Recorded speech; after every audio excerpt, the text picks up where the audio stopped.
have to end up having various models for vaccination of workers. As more large businesses intensify their vaccination drive, the small and medium enterprise sector is still largely in the dark. Sanlam is the latest big business to announce mandatory vaccination for staff following Discovery Holdings. Entrepreneurship to the Point, a platform for business owners, held a webinar last night to discuss how compulsory vaccination will impact small businesses. As corporates take a huge leap in an effort to fight the effects of the pandemic by making vaccination compulsory, the small business sector feels left out. Government needs to start engaging small businesses.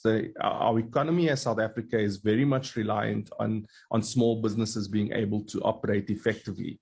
Hence, we need to make sure that we are educating, we are supporting, and we are consulting small businesses in this. And not just government, I think big businesses also has an obligation, because a lot of the suppliers within these big businesses are small businesses. And the impact of the decisions that they make in terms of creating vaccinated environments on their properties, for instance, will have a direct impact on small businesses as well.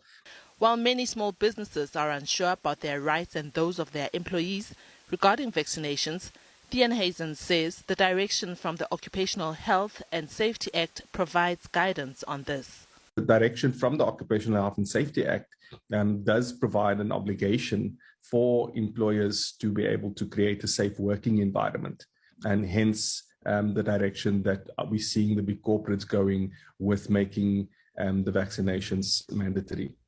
He encourages businesses to familiarize themselves with the changes in the legislation.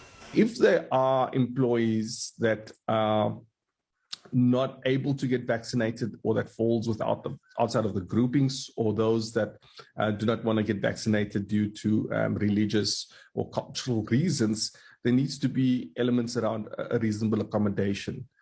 So the direction from the changes in the Occupational Health and Safety Act says that there's an obligation on the business to make sure that the workplace is safe, and therefore, if employees are not able to take the vaccination, reasonable accommodation needs to be in place to say, okay, are they able to effectively work remotely, or are they able to work in a way that does not impact on other employees? Meanwhile, the Department of Health has announced that in line with the standards set by the World Health Organization, fully vaccinated South Africans will soon be able to access a digital vaccination certificate.